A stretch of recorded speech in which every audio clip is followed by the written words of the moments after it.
If your coin total is mudded after Team of the Year and you want to get some back, make sure you check out MMOXP.com. Their link is down in the description. They're very fast, they're very cheap, they're very reliable, and if you use my code Rema, you can get 5% off all your orders. This supports the channel greatly, and I do very much appreciate it. So what's up guys, my name's Ash, and welcome back to a brand new video. In today's video guys, I've got some 4222 custom tactics and player instructions for after the patch in FIFA 23. But just before we get into today's video, I'd very much appreciate it if you could drop this video a thumbs up, as that does really help with the YouTube search algorithm. Also subscribe to the channel if you are new so you never miss out on any videos like this one, and don't forget to turn on notifications so you are notified when a video is posted. And as always guys, if you do want cheap FIFA coins, make sure you check out the link in the description and use my code Rema for 5% off. You can currently get 1 million coins for the price of 12k FIFA points, which is really nice. Okay guys, so starting off with the custom tactics. For the defensive style, I like to use balance. This is the same for every formation. I don't really change this.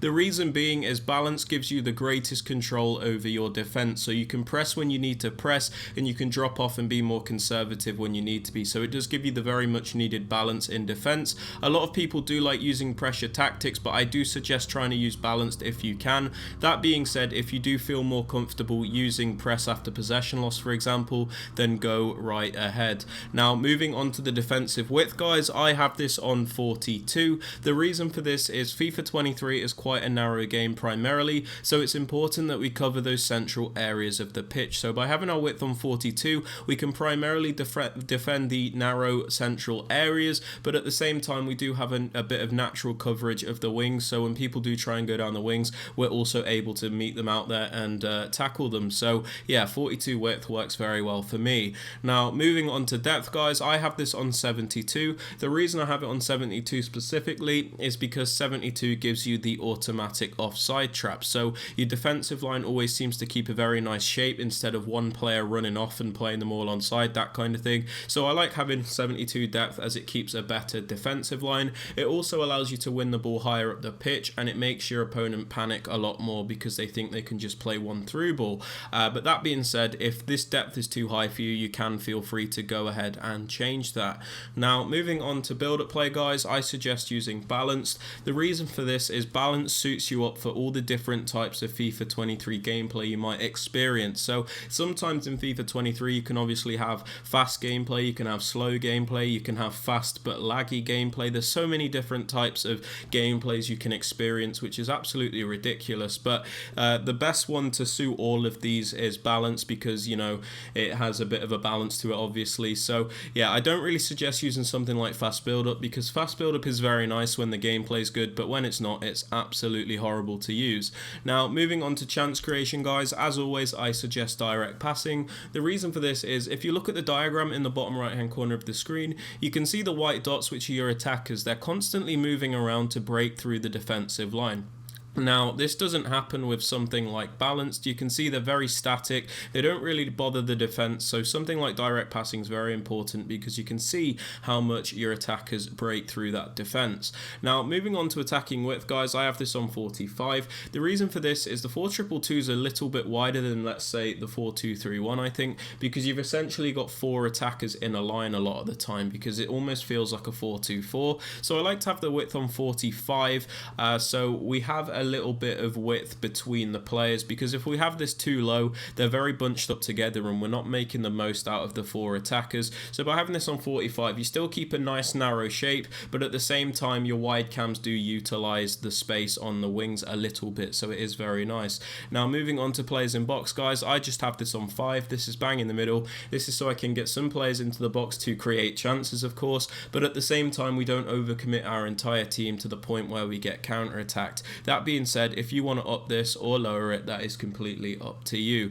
As for corners and free kicks, I have this on 1 because I don't really cross the ball from set pieces anymore. In fact, I posted a YouTube short showing my new corner tutorial, so if you guys want to check that out to see how I take my corners, then go right ahead. Obviously these are down to preference, so if you want to up them, then go right ahead. Now, moving on to the players you want to use, guys, because this is a two-striker formation, you do have a bit more variety in the striking positions, because what I always say is with a formation like a 4-2-3-1, for example, when you only have one striker, you kind of have to compensate for the fact that there's one striker instead of two, and you have to get all that balance in the one player. In the 4-2-2-2, you obviously have two strikers, so you can get the balance between the two players. So what I like to do is on the left-hand side with Di Maria, I like to have a bit more of a technical player, someone that can act as another creator at times while still being able to finish the chances, and then I have more of a poacher next to him in Robbie Keane, someone that's always going to be focused on finishing those chances. So we have a bit of a creative finisher dynamic between the two strikers.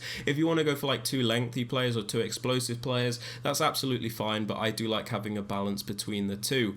As for the Ram and Lamb, the wide cams, I suggest just going for like winger style players with pace, players that can skill, dribble, you know, agile, cross the ball, shoot, basically really good winger style players, because these are like your main playmakers in the formation. They're the ones that you're going to need the main speed out of, like, as well as the strikers, of course. So the wide cams I think are very important in this formation. You need to make these as good as you can get them. You don't really want slow, clunky players in these positions. Now, moving on to the two CDMs, on the left hand side I have a more defensive CDM. So I have Jorginho. This is a player which is going to stay back, break up the play, and really add defensive support. The ideal work rate for this player is a medium high, because you get the best benefit out of that. So you have the medium attacking work rate, so they don't just literally turn into a statue when you are attacking, but they're mainly focused on staying back with that high defensive work rate.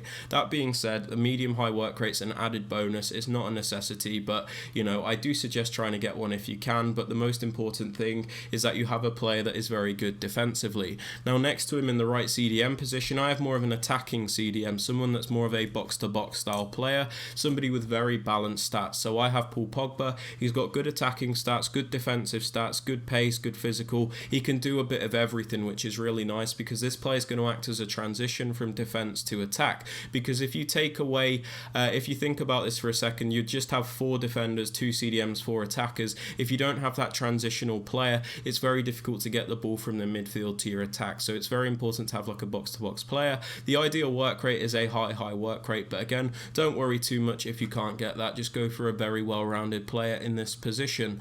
As for the two fullbacks, I like to go for a bit of a balance between the two. So I have Roberto Carlos, who is my more attacking fullback, and then I have Cafu, who is my more defensive fullback. I like having this dynamic where I have one more attacking fullback and one more defensive fullback. That being said, if you want 2 defensive players or 2 attacking players in the fullback positions, that is absolutely fine, bearing in mind it might change your player instructions ever so slightly.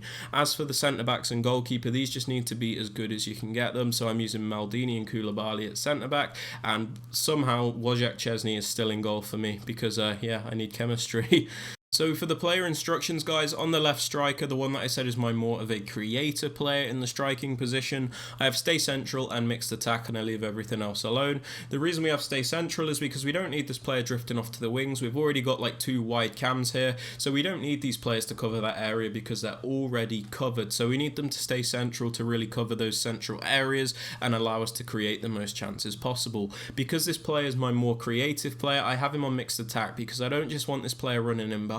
Sometimes I need him to sit a little bit deeper, so we could play, let's say, Robbie Keane in behind. So we have a bit of a better dynamic. We don't just always want both strikers running off. Now, in the right striker position, my more poacher striker, I have stay central again, because we don't need him drifting off to the wings, like I just said. And we have getting behind, because this player's sole purpose is to finish off our chances. So by putting him on getting behind, he's always going to make the runs, and he's always going to get into the best shooting positions. And like I said, we have a bit of a dynamic where Di Maria might sit a little bit deeper, Robbie Keane will run in behind, and I could play a through ball with Di Maria, for example. So it works very nice.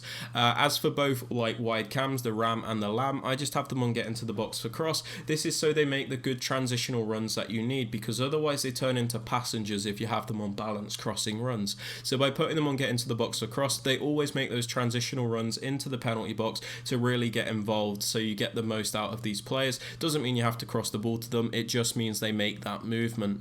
Now, Now for the left CDM guys, the more defensive one, I have stay back while attacking, cut passing lanes and cover center. These are just very defensive settings. So stay back while attacking obviously means he's not going to go forward, which is what we want. We have him on cover center because we need him to cover those central areas. We don't need anyone else to cover the wings because let's say on this side we've already got Chiesa and Roberto Carlos, so we don't need any more players there. We want him to cover the center. And we have cut passing lanes because it helps break up the play and you can quite often start quick counter attacks, so it's very effective guys.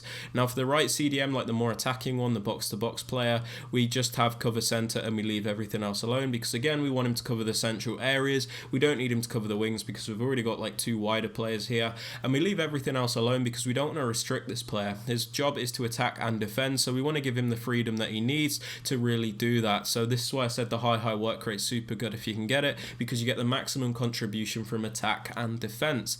Now for my left back, my more attacking fullback, I have balanced attack and overlap. The reason for this is the 4-2-2, albeit a little bit wider than the 4-2-3-1, is still quite a narrow formation, so sometimes we need that extra width. So what I like to do is balanced attack means he will go forward, and we have overlap so he adds extra width. If we put him on mixed attack, sometimes he'll come narrow and we don't really need that because we only need the fullback for the extra width. So overlap means he'll always make those overlapping runs to give us extra width. Now on my more defensive fullback, I have stay back while attacking and overlap. We have him on stay back because we need this player to defend, so we always have at least 3 defenders at the back, and we have him on overlap because let's say I do trigger a run forward with him, we want him to make the overlapping runs to add width. We're not interested on the mixed attack. Now the reason I said the fullbacks you use might alter your instructions a bit is because let's say your left back's more defensive but your right back's more attacking, you could probably put this guy on balanced and your left back on stay back for example, or if you have 2 defensive ones that you're not interested in attacking with, you can put them both on stay back, but just bear in mind it might become a little bit more difficult to attack.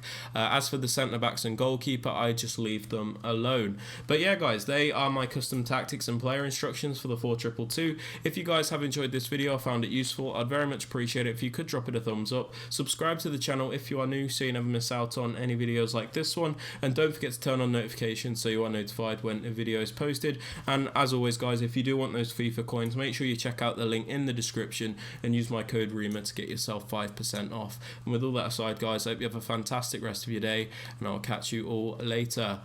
Peace.